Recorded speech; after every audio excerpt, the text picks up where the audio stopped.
Chapter 2. Oh man, mummies. Meow. Jack and Annie looked out the window. The treehouse was perched on the top of the palm tree.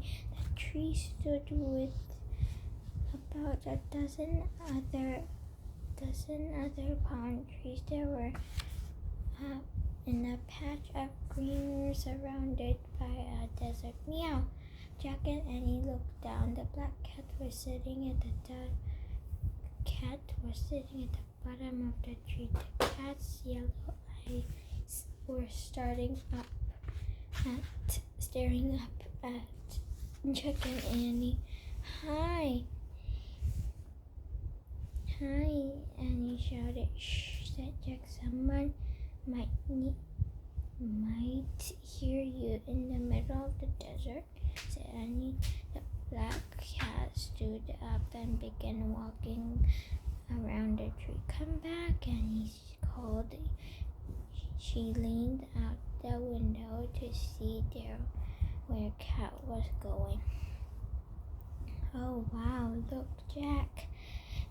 He leaned towards and looked. The cat was running away from the palm trees toward the giant pyramid in the desert. A parade was going through the pyramid. It looks exactly the parade in the Egypt book. Jack shoved his notebook and the Egypt book in his pack. Then he started down the ladder. When Jack got to the ground, he and Annie took off across the sand. As they ran, the strange thing happened. The closer they get to the pyramid, the harder it was to see. When it suddenly was gone, the strange pyramid had vanished.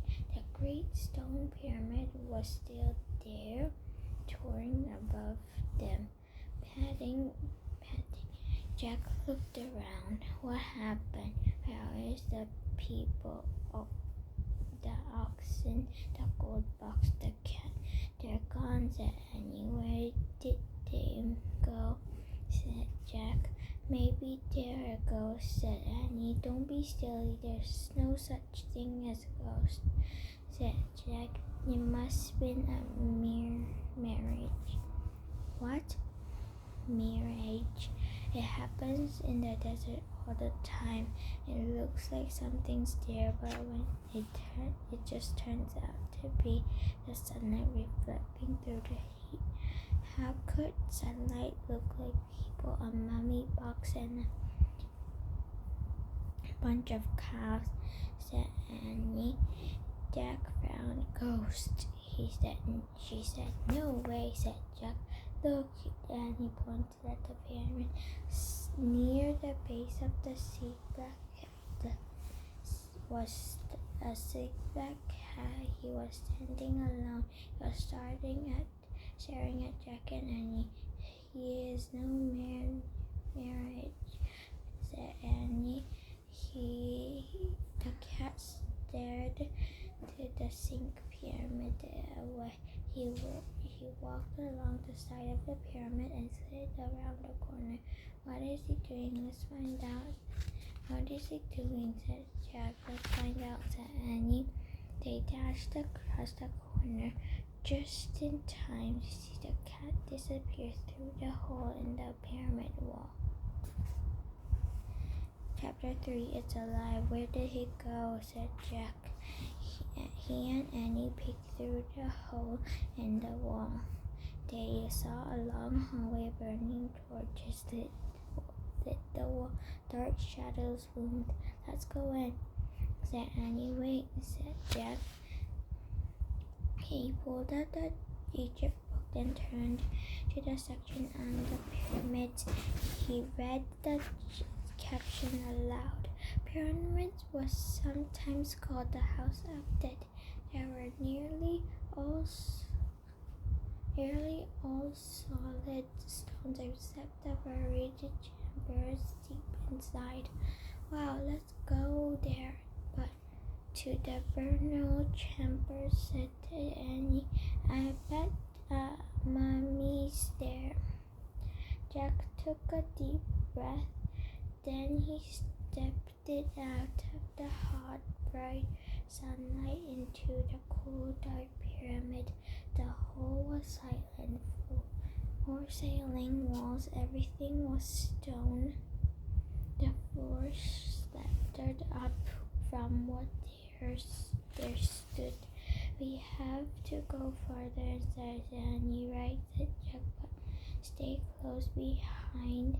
Don't walk. Don't go, just go, said Annie. She gave him a little push. Jack started stared up the starting floor of the hallway. There was the cat. The hallway went on and on. Wait, said Jack. I wanted to look at the book. He opened the rigid book again. He held it below the torch of the wall. The book showed a drawing of the inside of the pyramid. The burying chamber is in the middle of the pyramid. See, said Jack said. He pointed to the drawing. It should be straight ahead. Jack tucked the book under his arm. Then he and Annie headed deeper in the pyramid. Soon the floor became flat. The air felt different, musty and stale. Jack opened the book up, and I think we're almost at the burial chamber. See the picture? The hallway stamped it up. Then it gets flat. Then you come to the shadow. See, look, a strange cry shot the pyramid. Jack dropped the Egypt book. Out of the shadow, a blue white figure whooshed towards them. A mummy. Jack thought, it's alive, and he shouted.